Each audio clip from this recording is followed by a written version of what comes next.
मेरे घर में मैं, मेरे पति और सास-ससुर रहते हैं। मेरी अभी नई-नई शादी हुई है। मेरे पति मुझे बहुत प्यार करते हैं।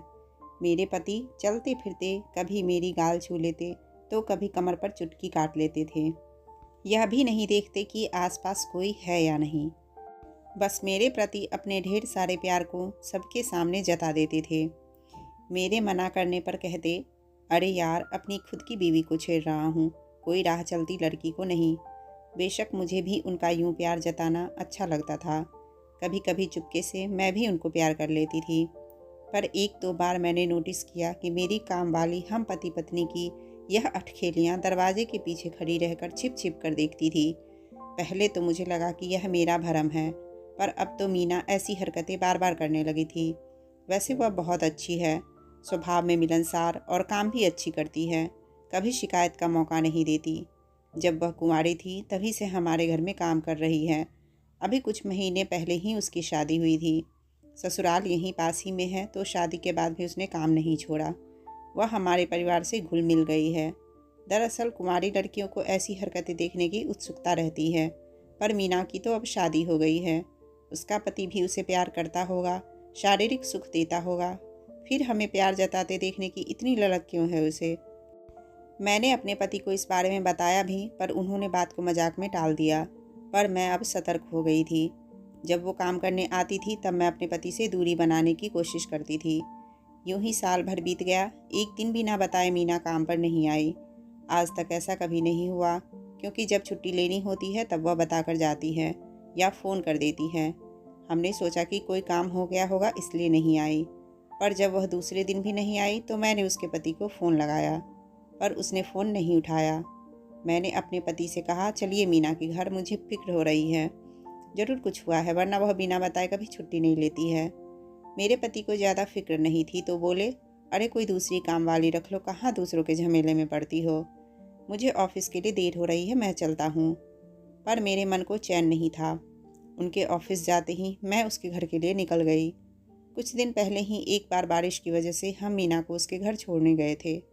पास वाली बस्ती में ही रहती थी, इसलिए घर देखा हुआ था। मैंने अपनी गाड़ी पार्क की और संकरी गली को पार करते हुए उसके घर पहुंची। देखा तो मीना की सास आंगन में बैठी थी। मैंने पूछा, "मीना कहाँ है? 2 दिन से काम पर नहीं आई है।" यह सुनते ही वह तुनक कर खड़ी हो गई और चिल्लाते हुए बोली, "नाम मत लो उस उल्टा का।" हमारी इज्जत पर पानी फेर दिया उसने। मैंने हकीकत जाननी चाही, पर वह तो मीना को गालियाँ देती मेरे मुंह पर दरवाज़ा बंद करके घर के भीतर चली गई। पर उसके घर के बगल वाले घर में खड़ी एक लड़की चुपके से मुझे देख रही थी। मैं उसके पास गई तो वह भी दरवाज़ा बंद करने लगी, पर मैंने धक्का देकर दरवाज़ा खोल दिया और पूछा, "अगर तुम्हें पता हो तो सिर्फ इतना बता दो कि मीना कहाँ है?" उसने कहा, "सरकारी अस्पताल में।" कहकर वह लड़की दरवाज़ा बंद करके चली गई। मैंने अपनी गाड़ी ली और सरकारी अस्पताल आ गई। कितनी देर इधर उधर भटकते हुए मुश्किल से मीना को ढूंढा। देखा तो वहाँ पुलिस भी थी। मुझे कुछ समझ में नहीं आ रहा था कि मीना ने ऐसा क्या किया होगा। मैं नज़दीक गई तो मुझे देखकर मीना ने शर्म के मारे चेहरा दूसरी तरफ कर लिया। मैं एक कुर्सी पर बैठ गई और मीना से कहा, "इधर देखो।" वो नज़रें झुकाए बोली, "मैडम आप यहाँ?" मैंने कहा, "जब तुमने कोई खबर नहीं दी तो मुझे आना ही पड़ा। बताओ क्या हुआ है, कहीं गिर गई हो क्या, या किसी ने मारा? मुझे बताओ।" मीना ने कहा, "मैडम सब बताऊंगी, थोड़ी ठीक हो जाऊं, फिर घर आती हूँ। यहाँ कुछ बताना ठीक नहीं। मेरी बात सुनकर आप ही इंसाफ करना कि मैं सही हूँ या गलत।" मुझे लगा कि शायद कोई गंभीर बात है, इसलिए मैंने कहा, "ठीक है, मैं इंतज़ार करूँगी।" मैंने उसे कुछ पैसे देते हुए कहा, "यह लो, कुछ पैसे रख लो और किसी भी चीज़ की ज़रूरत हो तो फ़ोन करके मुझे बता देना।" और मैं घर आ गई। मैंने सोचा, सबसे पहले जब तक मीना ठीक होकर वापस नहीं आ जाती, तब तक किसी दूसरी काम वाली का इंतज़ाम करना पड़ेगा। बहुत ढूंढने के बाद मैंने एक नई काम वाली को रख लिया। मैंने अपने पति को मीना के बारे में बताया, पर उन्होंने कहा, "अब नई काम वाली मिल गई है, छोड़ो कि मीना की लाइफ में क्या हुआ। वह जानने की तुम्हें क्या ज़रूरत है, उसके मामले से दूर रहो।" धीरे धीरे इसी तरह कुछ महीने बीत गए। एक दिन अचानक मीना का फ़ोन आया, "मैडम आप घर पर हैं क्या?" मैंने कहा, "हाँ घर पर ही हूँ।" वह बोली, "अभी आ रही हूँ।" थोड़ी देर बाद दरवाजे की घंटी बजी। मीना ही थी। मैंने पूछा, "कैसी हो?" "मैडम तन के घाव तो ठीक हो गए, मन में जो पीड़ा और जलन है उसका इलाज कैसे करूं?" मैंने पानी और चाय पिलाकर उसको शांत करवाया। मैं बोली, अब बताओ क्या हुआ था तुम्हारे साथ? उसने कहा, मैडम सबसे पहले आप बताइए कि क्या सिर्फ पेट की भूख ही तन को जलाती है? क्या तन की भूख की कोई अहमियत नहीं? मैडम मेरी शादी को 2 साल हो गए हैं, पर अभी तक कुंवारी हूँ। मेरा पति नामर्द है। आज तक उसने मुझे छुआ तक नहीं। मैं उसके प्यार को तरस रही हूँ और अब तो मेरे भीतर का जोश लावा की तरह भड़क रहा है। अगर यही सब मर्द के साथ होता तो अपनी ज़रूरत पूरी करने के लिए वह कहीं भी मुंह मारता कि नहीं। कौन इस तन की आग से बच पाया है? एक लड़की कितने सपने आंखों में भरकर शादी करती है, पति के प्यार को तरसती है, पर मेरे नसीब खोटे कि मुझे एक ऐसा पति मिला जो औरत को जिस्म का सुख नहीं दे सकता। मैंने कहा, मीना तू अपने पति से तलाक ले सकती है और दूसरी शादी कर सकती है। उसने कहा, मैडम मैंने कोशिश की थी, लेकिन उसने मुझे बहुत मारा और बदनाम करने की धमकी दी। हमारे समाज में एक बार लड़की जिस घर में ब्याह दी जाती है वहीं से उसकी अर्थी उठती है। मेरे तो मायके वाले भी मेरा साथ देने को तैयार नहीं। तलाकशुदा लड़की के लिए इस समाज में कोई जगह नहीं। मैडम इसी नामर्द के साथ मुझे ज़िंदगी बितानी होगी, तिल तिल मरना होगा। मेरे जेठ जेठानी का कमरा हमारे कमरे के पास ही है। आधी रात तक उन दोनों के कमरे से आ रही प्यार की मदभरी आवाज़ मेरे कानों में ऐसे चुभती है जैसे धधकता लावा किसी ने मेरे कानों में उड़ेल दिया हो। मैं बेकाबू सी अपने पति से लिपटकर उनको जोश में लाने की कोशिश करती हूँ, पर उस ठंडे समंदर में उफान उठता ही नहीं। आपको शायद पता होगा कि साहब जब आपको छेड़ते और शरारत करते थे तब मैं चुपके से देखती थी। आपको देखकर मेरा भी मन करता कि कोई मुझे भी छेड़े, मुझे भी प्यार करे। एक दिन मेरे ताया ससुर का लड़का घर आया था, एकदम बांका जवान। उसके गठीले बदन को देखकर मेरे भीतर खलबली मच गई।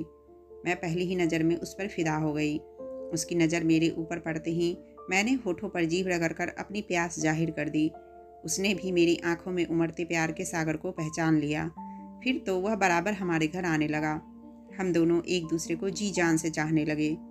एक दिन मेरे रिश्तेदार की लड़की की सगाई थी तो घर के सभी लोग वहीं जा रहे थे, पर मैं पेट दर्द का बहाना बनाकर घर पर ही रुक गई। फिर जैसे ही सब गए मैंने विशाल को अपने घर बुला लिया और खुद को उसको सौंप दिया। मैं जानती हूँ कि मैंने गलत किया और शादीशुदा होकर एक गैर मर्द के साथ रिश्ता बनाया। इस पूरे कांड में गलती सिर्फ मेरे पति की थी, जिसने जानबूझकर मेरी ज़िंदगी खराब की। इसलिए मैंने अपनी आग बुझाने का जो रास्ता सही लगा वह अपनाया। उस दिन मैं और विशाल ने जी भरकर एक दूसरे पर प्यार लुटाया। उसके बाद जब भी मौका मिलता विशाल मेरी शारीरिक ज़रूरत पूरी कर देता। मैडम हम दोनों एक दूसरे से दिलो जान से प्यार करते हैं, लेकिन एक दिन मैं और विशाल घर की छत पर एक दूसरे के प्यार में पागल होते खो गए थे कि मेरे पति ने हमें ऐसी हालत में देख लिया। वह पास ही पड़ी लाठी उठाकर मुझे पीटने लगा। मैं भी दिल जली अधूरी प्यासी और गुस्से में थी, इसलिए उसके हाथ से लाठी छीनकर उस नामर्द पर टूट पड़ी और अपने मन की सारी भड़ास निकाल दी। अब आप ही बताइए कि मैंने क्या गलत किया। सारा किस्सा सुनने के बाद मुझे मीना किसी पहलू से गलत नहीं लगी, बस उसने हालात को उलझा दिया था। मैंने उसको समझाने की कोशिश की, तुम लोग आमने सामने बैठकर इस मसले का हल निकाल लो। मीना ने कहा, मैडम अब जो भी अंजाम हो, पर मैं उस नामर्द के साथ एक दिन भी नहीं बिता सकती। कुछ भी करके इससे छुटकारा पाना चाहती हूँ और विशाल के साथ अपनी ज़िंदगी बिताना चाहती हूँ। मीना की आंखों में प्यार की खुमारी और हिम्मत को देखकर मैंने मीना की जगह खुद को रखकर देखा तो किसी पहलू से वो मुझे गलत नहीं लगी। मैंने उससे कहा, देखो तुम गलत बिल्कुल नहीं हो, प्यार और जंग में सब जायज़ है। शादी टूटने में हर बार औरत ही जिम्मेदार नहीं होती, बल्कि इस तरह थोपा गया रिश्ता टूट जाए वही सही है। मीना मेरे गले लगते हुए बोली, मेरी भावनाओं को समझने के लिए बहुत बहुत धन्यवाद मैडम, अब मुझ में हिम्मत आ गई है। जब तक यह मामला सुलझ ना जाए तब तक शायद काम पर नहीं आ पाऊंगी, पर वादा करती हूँ कि सब ठीक होते ही वापस काम पर लौट आऊँगी। कहकर वो चली गई। इस बात को 5-6 महीने हो गए थे।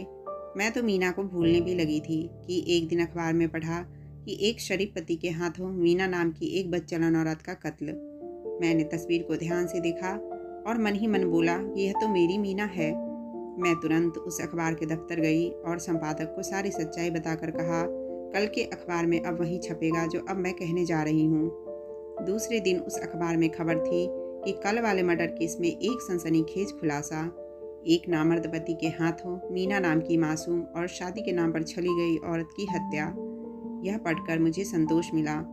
मैं सोचने लगी, पाखंडी समाज में ना जाने ऐसी कितनी मीना दूसरे की गलती के चलते बलि चढ़ जाती होगी। सहना सिर्फ औरतों के हिस्से में ही क्यों आता है। कहानी अगर अच्छी लगी तो लाइक करें और चैनल पर नए आए हो तो प्लीज़ चैनल को सब्सक्राइब कर दें।